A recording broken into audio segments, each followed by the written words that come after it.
Hello and welcome to Access Sportsnet Lakers, brought to you by your Toyota dealers. We make it easy. I'm Chris McGee alongside Danny Green and James Worthy. We have Mike Trudell out there in Houston. The Lakers go up 3-0 on Houston, one of the most improbable comebacks in regulation, down 6 with 30 seconds left. The resilience, the guts, what an effort. The brilliance of 41-year-old LeBron James. The toughness and clutch play from veteran Marcus Smart. Put into words, big game, this win and what we just saw. Ooh. I'm about to put it into action. Yes. A little worthy clap. I feel like getting up on the table tonight because that was a big game. I'm too heavy for the table, guys. I don't want to crash. Geeter, I just can't understand how great LeBron is at his age. And he's led in championships. He's led his whole career, and tonight he did it again. My choice to take the shot, Marcus Smart. Oof. You don't have to shoot the ball well to be effective, and he was more effective without shooting the ball than he was making it. Free throws, steals, clutch play.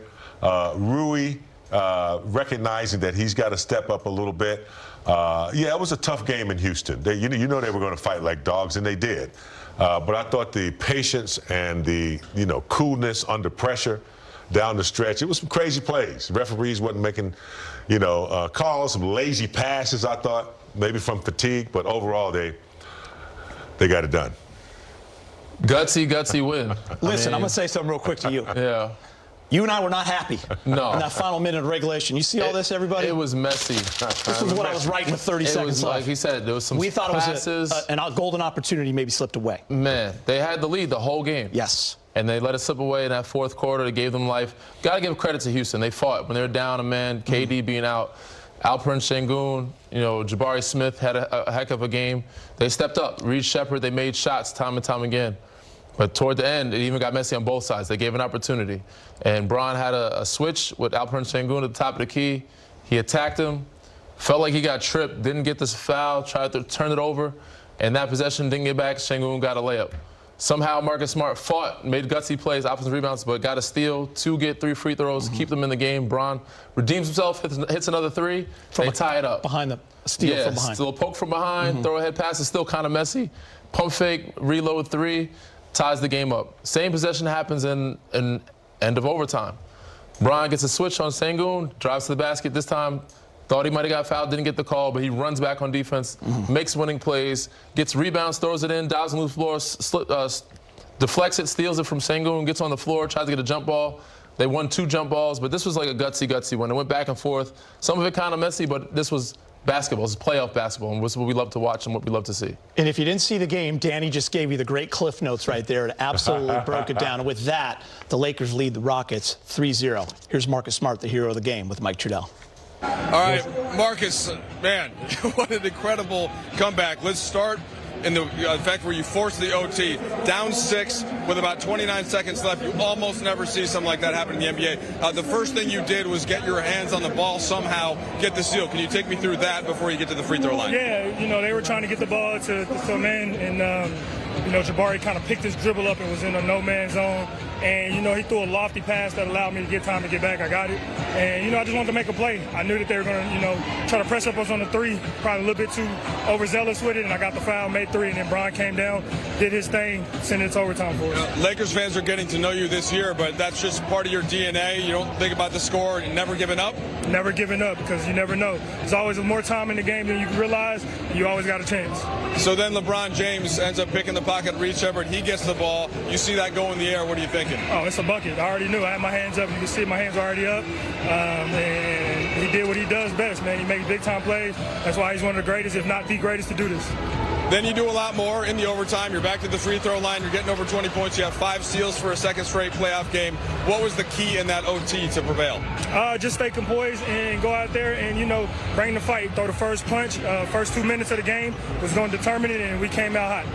I know you've talked about how, you weren't sure what was going to happen after last season. How about where you are right now? All that you've been through, to be on the floor, to be making key plays. How much you appreciating that? Very grateful. I'm blessed. beyond measures, I thank God every day, because at any given moment, this could have been over for me, right? And it could be over for any one of us. So being able to get back out here with the team, with a group of guys who's really, appreciated me, brought me in, and, showed me love. So it feels real good, and I'm very appreciative. Last one for you. Of course, this isn't over yet. It's 3 games. You got to win 1 more. What's the key? Keep with it. We can't beat the team. They're in their home.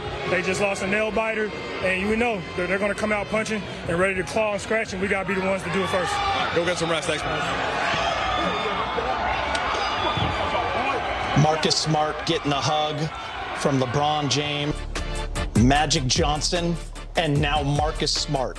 You see games 3 and 4 in the 1980 West semis, back-to-back games with 5 steals. Marcus did it round 1, 2026, games 2 and 3. You've heard him after game 2, and you heard him right there with Mike Trudell. Didn't know if he would be back after his unbelievable run with Boston. Spent 2 years in Memphis, injured, missed 2 years basically. But the Lakers did the analytics, they did the work on him, and they knew that he could still be a winning player and return to what he once was in this league. And he has shown that. The toughness, the clutch ability. 8 points in overtime. He had 21 total on just 10 field goal attempts, 9 of 11 from the free throw line, 2 of 4 from 3, and he also had 10 assists and 4 rebounds. Incredible, James. I love players who know how to find multiple ways to play the game. If you're not shooting well, I'm going to lock you up. If I'm going to get to the free throw line. I'm going to make some assists. I'm going to dive on the floor. He has so many ways that he affects the game that, you just can't close him down on 1 or 2 things. He's a chef, Geeter. He's a chef. He's cooking. You open the refrigerator and there's nothing in there.